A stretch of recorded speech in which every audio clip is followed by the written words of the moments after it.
Hi viewers, আশা করি সকল ভাই ভালো আছেন। আমাদের কিছু স্পিকার আসছে, তো আপনাদের সাথে বিষয়টা শেয়ার করি যে আসলে কি স্পিকার নিয়ে আসছি।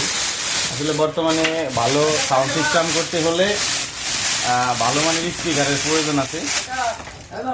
সেই জন্য আজকে আর কি স্পিকারগুলোকে আনবক্সিং করে দেখাই। আপনার স্পিকার ব্যাপারে সবাই কম বেশি জানেন, বুঝেন। তারপরে এটা মনে করলাম যে আমার যারা সাবস্ক্রাইবার রয়েছে, যারা সাউন্ড সিস্টেমের সাথে জড়িত, তাদের একটা জিনিস দেখাই। আমার জন্য দোয়া করবেন, যেহেতু ট্রান্সপোর্ট স্পিকারগুলো আসছে, আল্লাহ অশেষ রহমানের জন্য আসলে স্পিকারগুলো না ভাঙে, কারণ স্পিকারগুলো ভাঙলে তো কী অবস্থা জানেন, এই মালটার কোনো দেখাবে না। আর এটা হচ্ছে আপনার ডবল কার্টুনের স্পিকার, দেখতে পাচ্ছেন এটা কার্টুন রয়েছে, ভিতরে আরেকটা কার্টুন। ডবল কার্টুনের স্পিকারগুলো মূলত এমনিতেও ভালো হয়। প্রথমত আমরা একটা স্পিকার নামাই, দেখি আসলে এটার কী অবস্থা, এটার উপরেই দেখাই আপনাদের।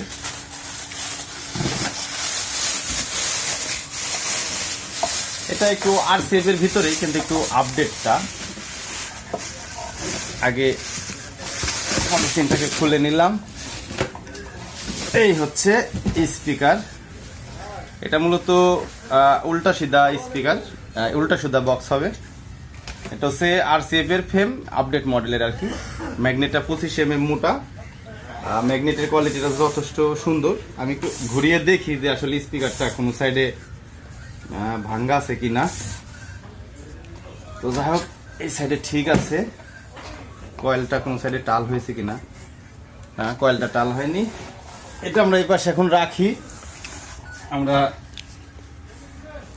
পরবর্তী তার একটা স্পিকার দেখাই। এটা হচ্ছে আপনার ডবল কার্টুনের মাল, এটার ভিতরে একটা স্পিকার ছিল, এটা আমরা বের করে ফেললাম। এখন আর একটা স্পিকার রয়েছে। আসলে টেবিল এবার তুলে ভিডিও আসলে করতেছি, একটু দেখাটা আপনাদের কষ্টই হবে আমাদের। যাই হোক, এই স্পিকারটা দেখি এটার কি উপায়। স্পিকারগুলো খুলতেছি, কিন্তু মনের দিকে একটু ভয় ভয় কাজ করতেছে। স্পিকারটা যদি আসলে ভাঙবে তাহলে তো এটা ব্যাক নেবে না, প্লাস এটা অনেক টাকা লস হয়ে যাবে। তো যাই হোক, এটাও ভাঙা দেখতে পাচ্ছি না, কয়েলটা ঠিক আছে। মামা স্পিকারগুলো এই পাশে রাখো,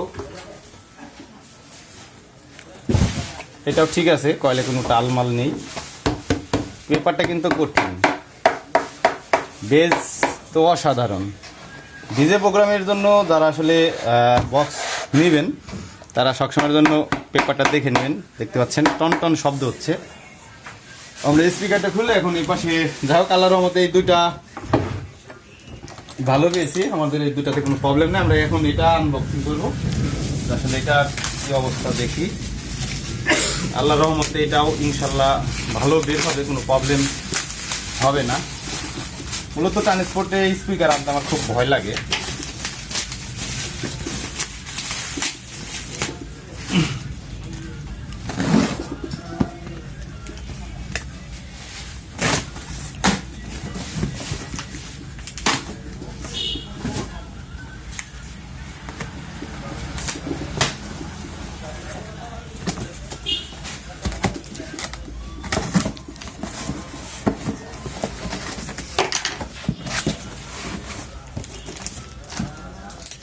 এটা হচ্ছে ডবল কার্টনের স্পিকার, দেখি এটার কি অবস্থা।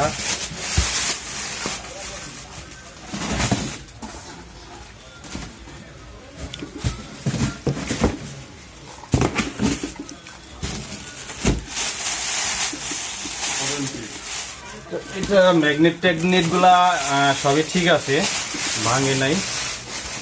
কয়েলটা দেখি, কয়েলও ঠিক আছে, কোনো টালমাল হয় নাই। একটু ঘুরিয়ে ঘুরিয়ে দেখি যে কোনো প্রবলেম আছে কি না। তবে কোনো প্রবলেম আল্লাহর হাতে হয়নি, আশা করি এটার সাউন্ড কোয়ালিটিও ভালো হবে। আমাদের আর একটা স্পিকার দেখি,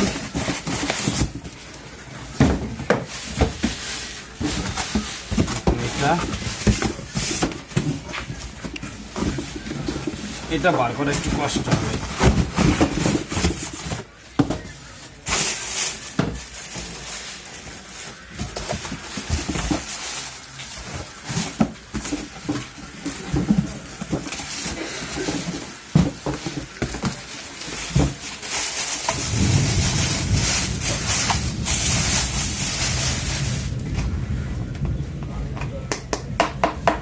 টেম্পারগুলো কিন্তু মারাত্মক।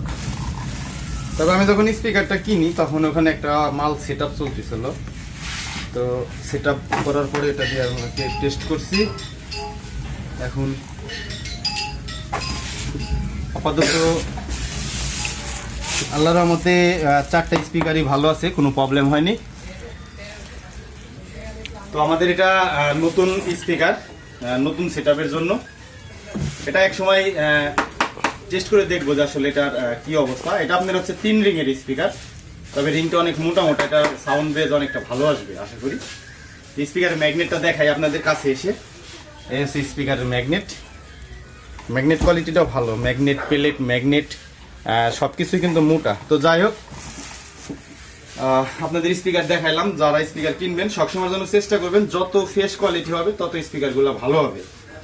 অনেক স্পিকার আমরা কিনতে গেলে দেখা যায় এই সাইডগুলো, বিভিন্ন সাইডে আঠাগুলো নষ্ট হয়ে থাকে, হাতের অনেক স্পট থাকে, তো এই ধরনের স্পিকারগুলো প্রবলেম বেশি হয়। তবে এটাতে আশা করি সাউন্ড বেজ লাউড দুইটাতেই খুব ভালো পাওয়া যাবে। আর সিপের যে আগের স্পিকারগুলো ছিল ওইটার চেয়ে কিন্তু এটার পেপারটা অনেক ডিপ, ভিতরে অনেক ডিপ, আশা করা যায় এটাতে সাউন্ড কোয়ালিটি খুব ভালো হবে। তো সবাই ভিডিওটা দেখলেন, অসংখ্য ধন্যবাদ। সবাই ভালো থাকবেন, সুস্থ থাকবেন, আল্লাহ হাফেজ।